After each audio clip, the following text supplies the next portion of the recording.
It all began with a quiet dinner. My name is Emily.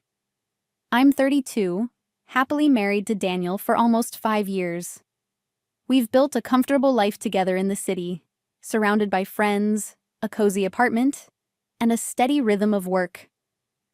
Life was calm and predictable, or so I thought. That evening, everything started to shift.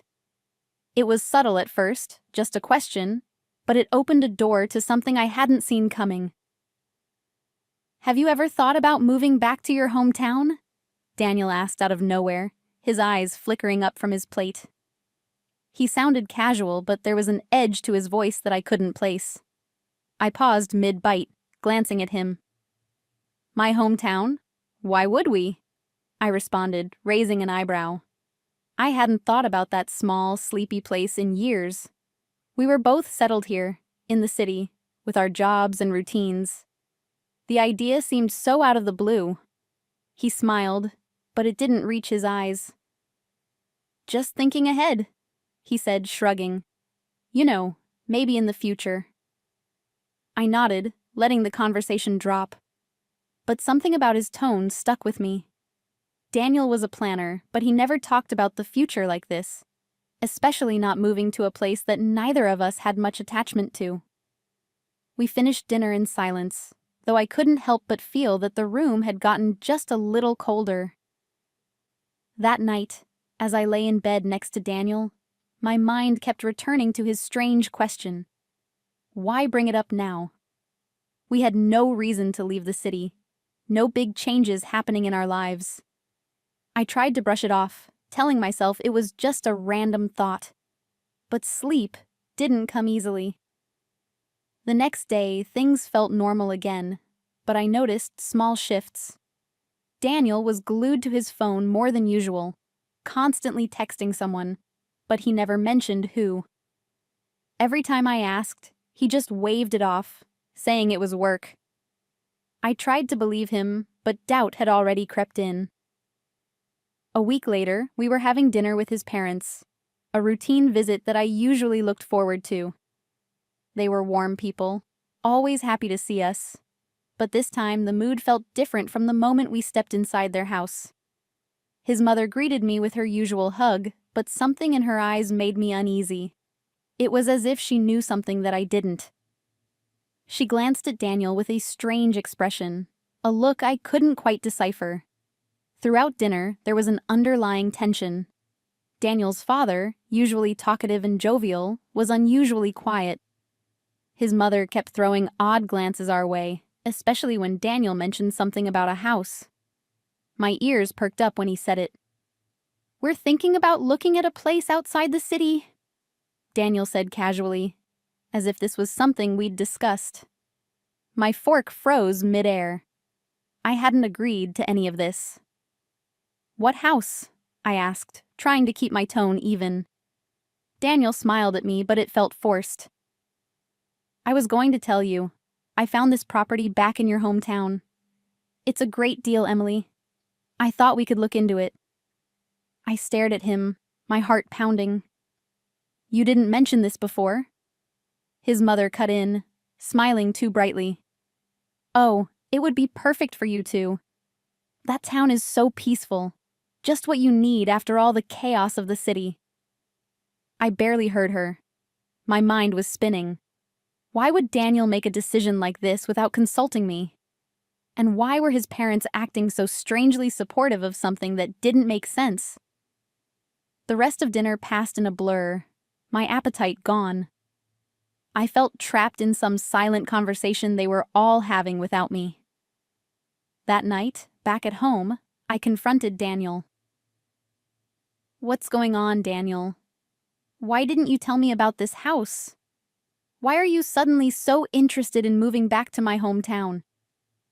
He sighed, sitting down on the edge of the bed. "I was going to tell you, Em. I just wanted to make sure it was worth it before bringing it up." "Worth it?" I repeated, confused. "What does that even mean? We haven't talked about moving. We're fine here." He rubbed his temples. I know. But things change. Just think about it, okay? The city isn't where we need to be forever. I shook my head, frustration boiling inside me. You're not making any sense. Daniel stood up, pacing. It's hard to explain. There's just more opportunity there than you think. Opportunity? I asked, baffled. For what? He didn't answer. Instead, he walked out of the room, leaving me standing there, more confused than ever. Over the next few days, Daniel became more withdrawn. The more I tried to get answers, the more he pulled away. I felt like I was losing him, and I didn't know why. The tension between us grew, and soon, even the smallest conversations became strained. Then, one evening, everything changed. Daniel came home late from work, his face pale, his eyes darting around as if he was nervous. He had barely stepped through the door when his phone rang. He looked at the screen, glanced at me, swing, and then hurried into the other room to take the call. I followed quietly, pressing my ear against the door. I couldn't hear everything, but I caught enough. I told you, I'm working on it. Just give me more time, Daniel whispered urgently. Yes, I know. No, she doesn't know yet. She can't know. My blood ran cold. What didn't I know? My heart pounded in my chest as I backed away from the door, trying to make sense of what I had just heard. What was Daniel hiding from me? And who was he talking to? Later that night, I confronted him. Who was on the phone, Daniel? What are you hiding from me? He looked startled, but quickly composed himself. It's nothing, Emily. Just work. I shook my head, anger bubbling to the surface. Don't lie to me. I heard you. You said I couldn't know. What's going on? For the first time in days, Daniel looked genuinely scared. He took a step back, his hands trembling slightly. Emily, I'm sorry. I didn't mean for it to get this far. Get what far? What are you talking about? I demanded, my voice shaking. He took a deep breath, running a hand through his hair. It's about the house, Em. There's something about it. Something that we need to figure out. I blinked, completely confused. The house? What does that have to do with anything? Daniel sat down, his shoulders slumped in defeat. It's not just any house, Emily. It belonged to my family. A long time ago. And there are things we need to deal with. I stared at him, feeling like I had been plunged into some kind of surreal nightmare. What things? Why didn't you tell me this before? Because I didn't want to scare you, he admitted, his voice barely above a whisper. But now, I don't have a choice. Scare me? About what? I asked, my stomach knotting with dread. He looked up at me, his eyes dark with something I couldn't quite read. There are secrets in that house, Emily. Secrets that go back generations. And now they're catching up to us. A shiver ran down my spine. What kind of secrets? Daniel hesitated, as if he was deciding how much to tell me. Finally, he spoke. My family. They were involved in something dangerous. And that house, it's tied to everything. We have to go back, Emily. We have to fix what they did. The room seemed to spin around me. Dangerous? What did they do, Daniel? He shook his head. It's too complicated to explain right now. But I promise, once we're there, you'll understand. I didn't know what to say. My mind was racing, trying to piece together the fragments of information he had given me. None of it made sense. How could a house be tied to something dangerous? And why did we have to go back to fix it? But before I could ask more questions, Daniel stood up and grabbed my hand. We need to leave. Tonight. What? Why? I asked, pulling away from him. Because we're running out of time, he said, his voice urgent. Please, Emily, trust me. Everything inside me screamed not to go. But something about the look in his eyes, the fear, the desperation, made me pause. Against my better judgment, I nodded. We packed quickly, throwing only the essentials into a couple of bags.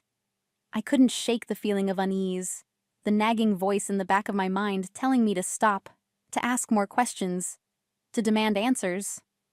But I didn't.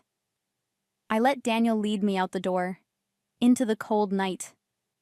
As we drove, the city lights faded into the distance, and the dark, winding roads of the countryside stretched before us. I glanced at Daniel, who was gripping the steering wheel tightly, his jaw clenched. He hadn't spoken since we left, and the silence between us felt suffocating. "What aren't you telling me?" I finally asked, unable to bear it any longer. Daniel didn't look at me.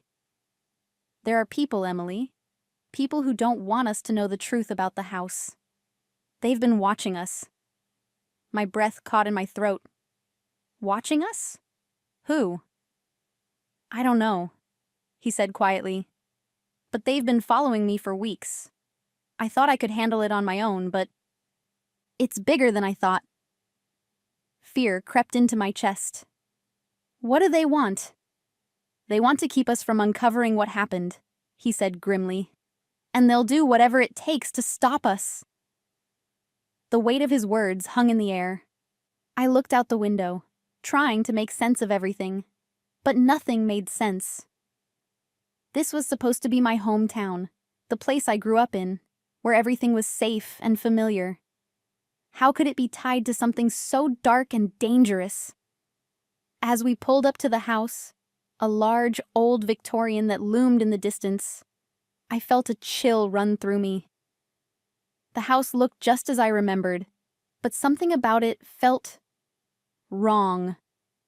The windows were dark, and the air around it seemed thick, like the house itself was holding its breath. Daniel parked the car and turned to me. "We don't have much time. Once we're inside, we need to find what we're looking for and leave." "What are we looking for?" I asked, my voice barely above a whisper.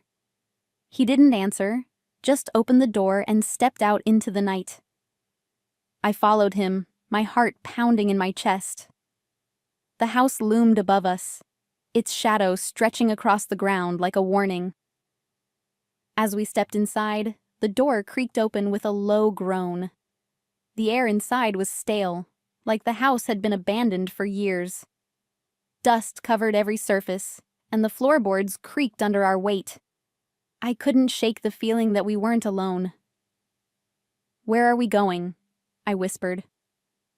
Daniel led me through the dark hallways, his steps quick and purposeful.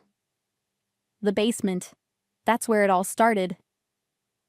I swallowed hard, fear gnawing at me as we descended the narrow staircase into the basement. The air grew colder the further we went, and I could feel the weight of the house pressing down on us. When we reached the bottom, Daniel turned on a small flashlight and shone it around the room. It was empty, except for an old wooden chest in the corner. He crossed the room quickly and knelt beside it, his hands trembling as he opened the lid. Inside the chest were old papers, photographs, and strange symbols drawn on yellowed parchment. Daniel rifled through them, his breathing quick and shallow. "This is it," he whispered, pulling out a piece of paper and handing it to me. I stared at it, trying to make sense of the symbols and words scrawled across the page. "What is this?" "It's a map," he said, his voice shaking. "A map to the truth, to what my family did." Before I could ask more, a loud creak echoed through the house above us. My heart leapt into my throat. Daniel's eyes widened.